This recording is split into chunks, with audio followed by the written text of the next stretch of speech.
haddii uu taariku salaad yahay ninkii mas-uulka inanta ee guurin lahaa maxaa la yeelayaa weliga inanta guurinayaa shuruuduu leeyahay shuruudaha waxaa ka mida inuu yahay qof caadila caadilna ma aha qof taariku salaadi oo haddii uu xaqii ilaahayba dayacay xaqa inantana inuu dayacaa laga yaabaa oo qofka arrinkii ilaahay ka soo dulbooday ka aadamahana hadhu jiidi maayo sidaa daraaddeed shuruudda loo xidhayo weliga inanta guurinaya waa inuu yahay mid caadila oo ilaahay u cibaadaysto xaqii ilaahay siiyey haddii laga waayo taa qofka ku xigaa guurinaya ee markaa isaga ku soo xiga xagga abtirsiim ahaan odaygii haddii shardigan laga waayo inankaa guurinaya awowgii aabbaa guurinaya haddaanay kuwaas joogin dhan qaadiga maxkamadda degmadaa guurinaya marka waxaad halkaa ka arkaysaa nuqsaanta ay leedahay salaad la-aantu dee qofalkii oo ehelkiisiiba guurin kari waayo ama inantiisii oo halkaa joogoo layidhi waa lagaa dulbooday adiga diinxumadaada daraaddeed iyo daciifnimada kugu timi waa nasiib darro weyn marka qofka waa inuu xishoodaa ilaahay ka xishoodaa ummadda ka xishooda xaqiisa qaata way jiraan culimada qaarkood oo runtii le wilaayatulfaasiqu tasixu qofkan faasiqa wilaayadiisa ama weligiisa waxbuu meherin karaa laakiin qowlkaynu qaadanayna jumhuurtu waa kaa weeye su-aasha kale iyaduna inantaasi ay xustee ruuxii dumarka ahayd ee aqoonta lahayd aqalkana lahayd ee oorida ahayd ma aqalkii unbay iska joogaysaa oo ku eegaanaysaa mise aqoonteedii ummadda way gaadhsiinaysaa mee sida u qiimaha badane waxa weeye inay labada arrimoodba waa ammaano saarane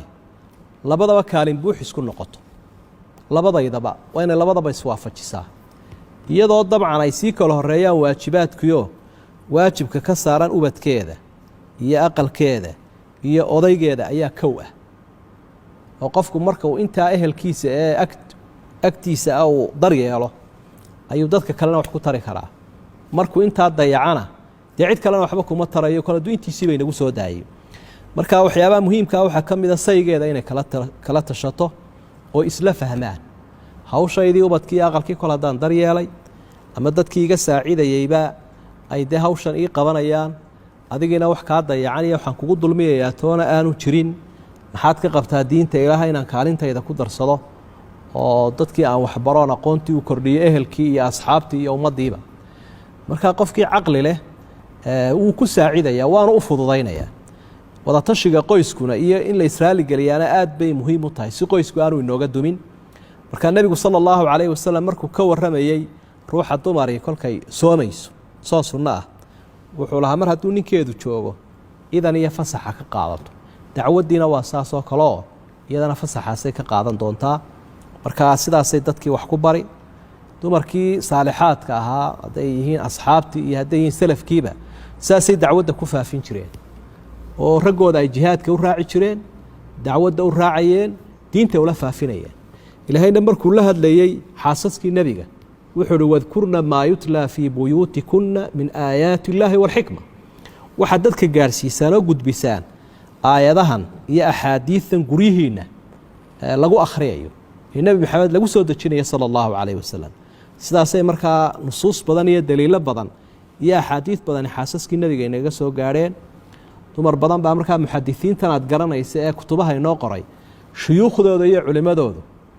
qaar baa dumar badani ay ka mid ahaayeen marka labada arrimoodba in la iswaafajiyo weeyaan